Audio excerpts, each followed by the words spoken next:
So hello guys, what's up and welcome back to my YouTube channel.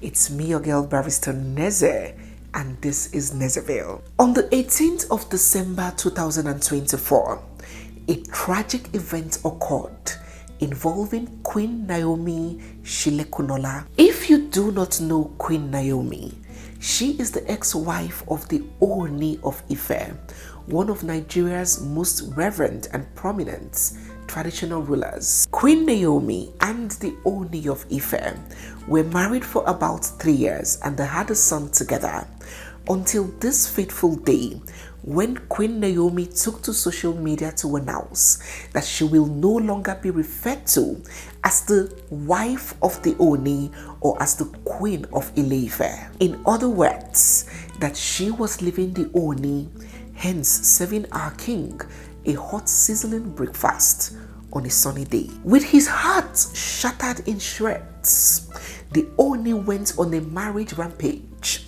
marrying 6 wives within very quick successions to replace Queen Naomi. Queen Naomi, on the other hand, moved out gracefully from the palace with her son, devoting herself to sharing the good news, helping the needy, and engaging in charitable activities. And we loved her for that. As a platform to reach out to kids, to women, to girls, everyone from all walks of life. And we've been doing it for quite a long time. Today I am a mother and I'm reaching out to all the kids as a mother would reach out to her kids. It was on one of these charitable activities that this tragic event occurred. Queen Naomi had organized an event in collaboration with Agidigbo FM, a radio station led by a certain broadcaster, Oriyomi Hamzat. So I thought it would be wonderful and nice to come into your midst and bring children fun fair to Ondo Town. It was a children Christmas fun fair which was to hold and did hold at the open space, the playground of a Muslim secondary school there in Oyo State. Cash handouts, Christmas gifts, and even scholarships. And it was aimed to benefit 5,000 indigent children. Before we proceed, if you're new here, you are seeing my face for the first time, or if you've been watching without subscribing, don't forget to hit the subscribe button, give this video a big thumbs up, drop all your comments down in the comment section, and stay glued, for we have so much more coming your way. The fun fair was scheduled for the 18th of December at 10 a.m. and it was announced on the radio for publicity, for people to know that such a thing was happening. This is me inviting every Ibadan child. We are targeting 5,000.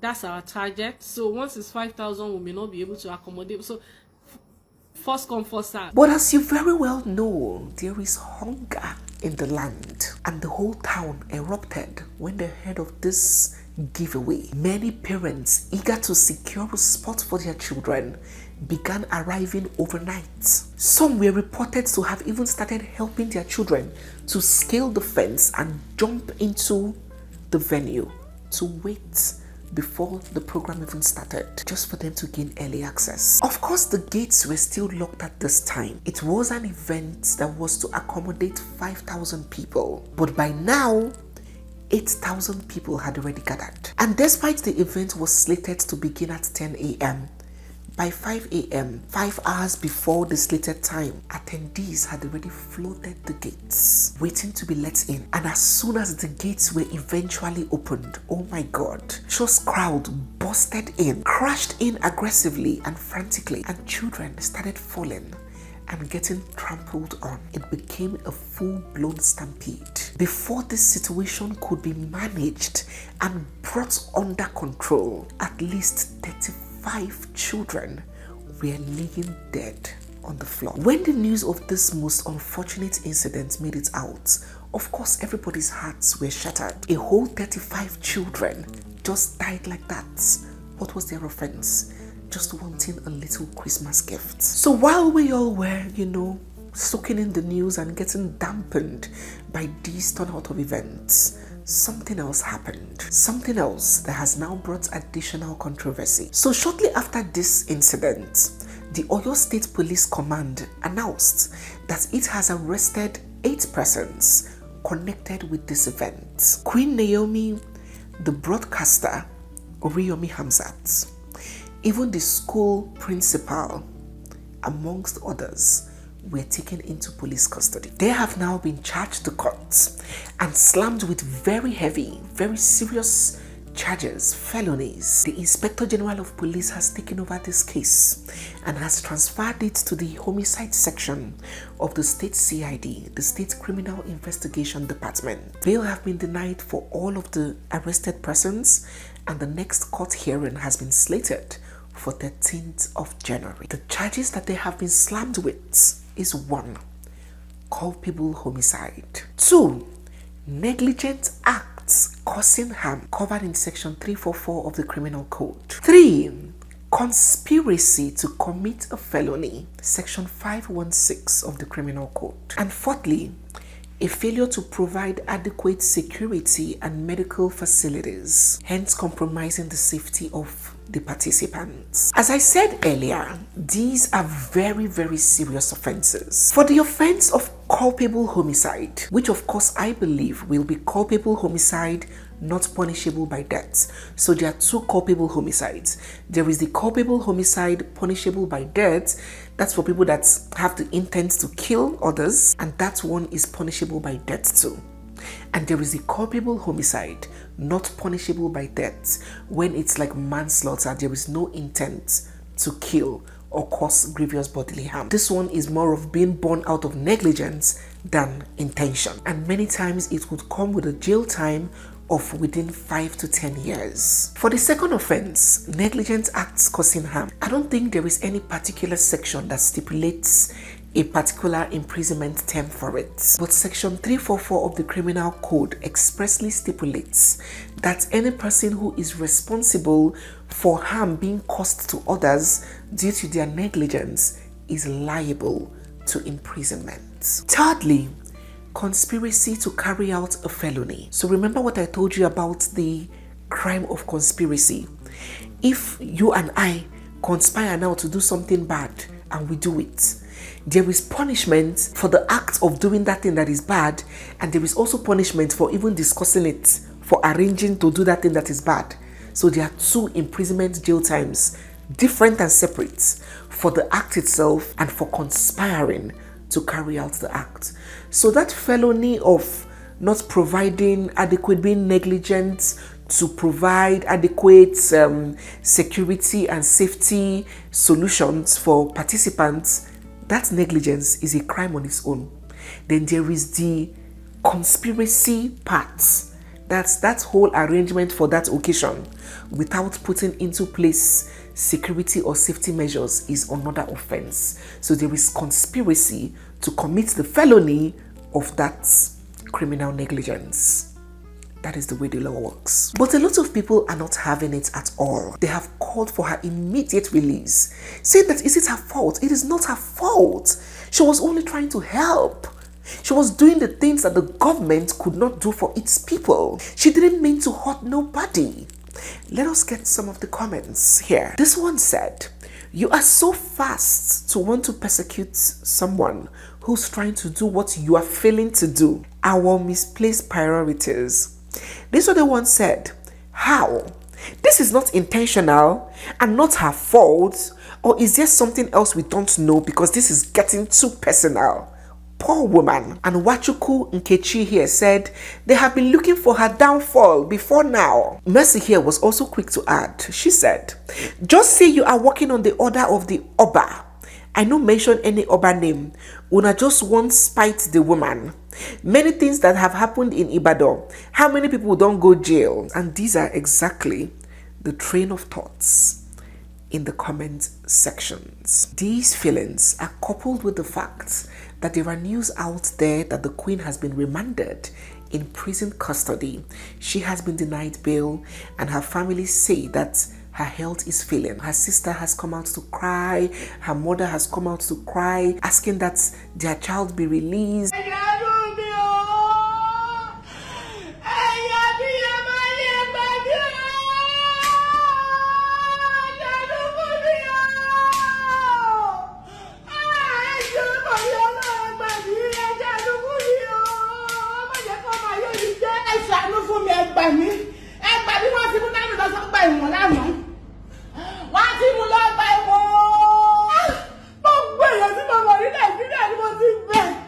Well, it has been an all-round sad and difficult situation, but what does the law say? According to the law, when someone or anyone takes the lead to organize an event, they assume the role of custodian for everyone who attends. This involves ensuring that every necessary safety and security measure is in place so that lives can be protected and foreseeable damages can be averted.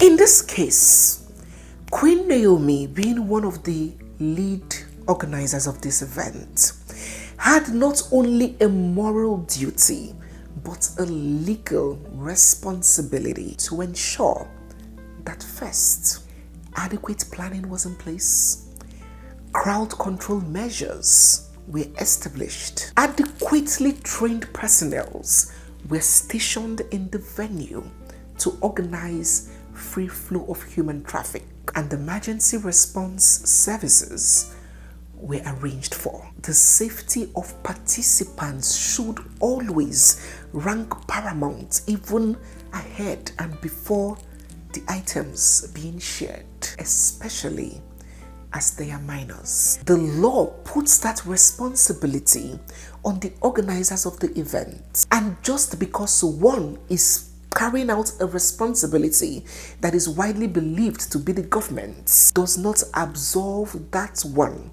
from exercising due care. I'm telling you how the law works. So while Queen Naomi may not have intended harm, her intentions are crystal clear to all and sundry that it was pure, harmless, and noble. I love children. I love being around children. There's just something about them, their purity. God loves them. Unfortunately, the law does not only punish intent, the law also punishes oversight. It punishes negligence. It punishes a failure to exercise a duty of care. A lack of intent is not an excuse in crimes. The punishment, the repercussions for an offense that was committed without intent is usually typically lower than the one that was committed with full intention. But my dear brothers and sisters, legally speaking, there are still repercussions for criminal negligence. And that is why we have established laws governing vehicular negligence. Good example, you are driving, maybe you're drunk, or you didn't look properly, or you use glasses and you forgot to put on your glasses, and in the event you hurt somebody on the road.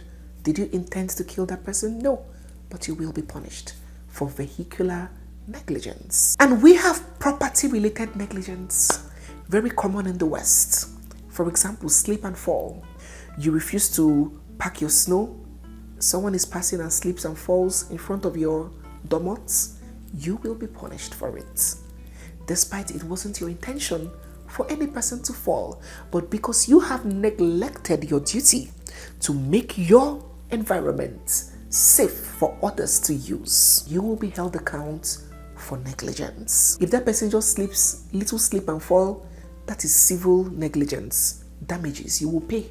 But if that person slips and dies, that becomes criminal negligence. You will go to prison, because it is your duty to maintain safe conditions for your premises. We have such Negligence in product liability. Manufacturers or product owners failing to disclose, a failure to disclose. Oh, Benson and Hedges, smoke, ooh la la, sweet cigarettes. And you forget to mention at the end of the advert that smokers are liable to die young. Or we have negligence that led to defective products that cause harm to people. Did those producers or owners of those products intend that? No. But they will still be held accountable for negligence. And we have that in medical too. The medical field. There is medical negligence. There is aviation negligence. There is negligence as a law in every sector. And the law takes negligence very seriously, especially when it is criminal, when it's criminal negligence. I don't know if I have explained to you guys at any point on this channel or in this video. Criminal negligence does not mean negligence that involves you being a criminal, the perpetrator, having criminal ideas. No. Criminal negligence is the negligence that resulted in the death, in casualties. If it's civil negligence, it just resulted in, an inconvenience or, those kind of things. You can sue for damages and restitution and that. But criminal negligence is now an affair between you and the state, the police, because there were casualties. And this type of negligence is very serious. It attracts imprisonment term.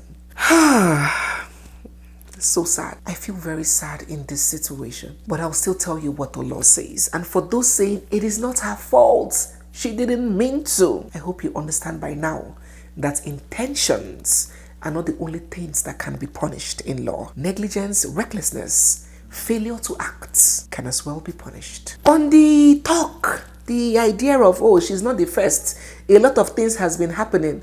Well, I do not understand the academic level of people that were making such comments on Instagram. I don't understand their age or their exposure.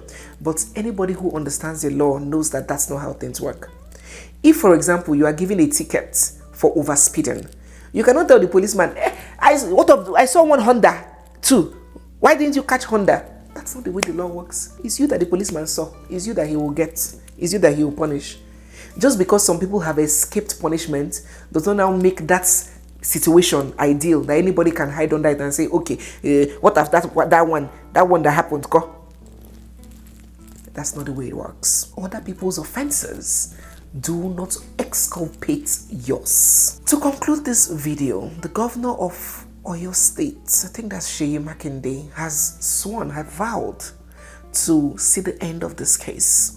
He has sworn that every person who is responsible for this event that has led to the death of 35 children must be brought to book. 35 innocent souls were lost. Quite a number of people, they've been reaching out to me